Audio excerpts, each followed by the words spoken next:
Welcome to Parvati அம்மாச்சி சமையல். இன்றைக்கி நம்ம பார்க்க போகிற ரெசிபி என்னென்னா, ஒரு அருமையான தோசை ரெசிபி தான். இதை நம்ம புளிக்க வைக்கணும்னு அவசியமே கிடையாது. உளுந்தும் தேவையில்லை, வெறும் அரிசி மட்டும் இருந்தால் போதும். நல்லா உப்பு புளிப்பு காரமான ஒரு தோசை ரெசிபி டக்குன்னு நம்ம செஞ்சிடலாம். வாங்க வீடியோக்குள்ளே போவோம். இந்த கார தோசை ரெசிபி எப்படி செய்யலான்னு பார்க்கலாம். இதுக்கு முதல்ல 1 கப்பு அளவு நான் பச்சரிசி எடுத்திருக்கேன். எடுத்து நல்லா ஒரு 2 மணி நேரம் ஊற வச்சுருக்கேன். அதை நல்லா ஒரு மிக்ஸி ஜாரில் சேர்த்துக்கங்க. இதுக்கு ஒரு 1/2 டேபிள் ஸ்பூன் அளவுக்கு ஜீரகம் சேர்த்துக்கங்க. ஒரு 5-6 காஞ்ச மிளகாய் சேர்த்துக்கங்க, அவங்கவுங்க காரத்துக்கு தகுந்தாப்புல. தேங்காய் துருவல் ஒரு 1/4 கப்பு அளவு சேர்த்துக்கங்க. புளி நல்லா ஒரு சின்ன லெமன் சைஸ் அளவு புளி நல்லா தண்ணியில் ஊற போட்டு வச்சுருக்கேன், அதையும் சேர்த்துக்கங்க.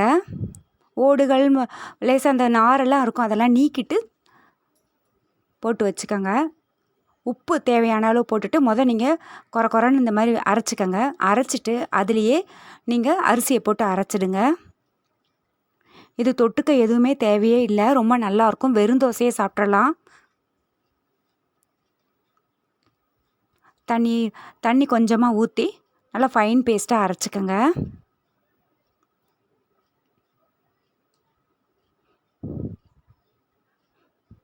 இந்த அளவுக்கு அரைச்ச உடனே ஒரு பவுலில் கொட்டிக்கோங்க.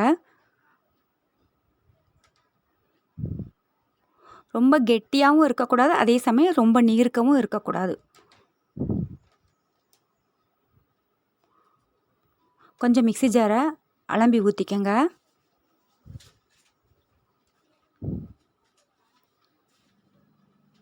இதுக்கு தாளிப்பு எதுவுமே தேவையே கிடையாது, நம்ம அப்படியே ஊற்றிடலாம். இதுக்கு தொட்டுக்கிறதுக்கு உங்களுக்கு விருப்பப்பட்டால் தேங்காய் சட்னி தொட்டுக்கோங்க, ரொம்ப நல்லாயிருக்கும். இந்த அளவுக்கு திக்காக இருக்கட்டும், போதும், இந்த அளவு இருக்கணும். கொஞ்சோண்டு மல்லி இலைகளை போட்டுக்கோங்க.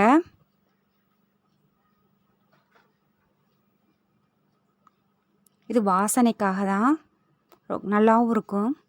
ஒரு தோசைக்கல்லை காய வச்சுட்டு நல்லா காஞ்ச உடனே ஊற்றிடுங்க.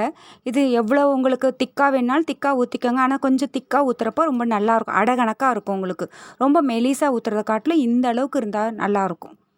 கொஞ்சோண்டு எண்ணெய் சுற்றிலும் விட்டுக்கோங்க.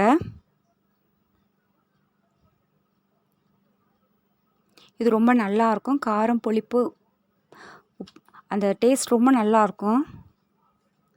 எப்பொழுதுமே நம்ம வெறும் மாவா தோசை ஊற்றுற பொழுது சப்புன்னு இருக்கும். அது இப்படி ஊற்றி சாப்பிட்டு பாருங்கள். நம்ம உளுந்தும் தேவையில்லை. இது இன்ஸ்டன்ட் தோசை, உடனடியாக செஞ்சு சாப்பிடக்கூடியது. இது புளிக்க வைக்கணும்னு அவசியம் கிடையாது. இந்த அளவுக்கு நல்லா 2 பக்கம் வெந்த உடனே எடுத்துடுங்க.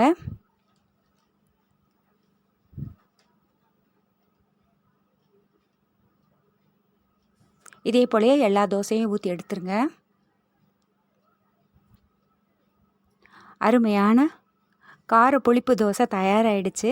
கண்டிப்பாக வீட்டில் ட்ரை பண்ணி பாருங்கள், வித்தியாசமாக இருக்கும். டேஸ்ட் ரொம்ப நல்லாயிருக்கும். தேங்காய் சட்னியோடு பரிமாறுறதுக்கு பிள்ளைங்கள்லேருந்து எல்லாம் விரும்பி சாப்பிடுவாங்க. இந்த வீடியோ உங்களுக்கு பிடிச்சிருக்குன்னா லைக் பண்ணுங்கள், ஷேர் பண்ணுங்கள், சப்ஸ்கிரைப் பண்ணுங்கள். மறக்காமல் பெல் ஐக்கானை கிளிக் பண்ணுங்கள். தேங்க்யூ.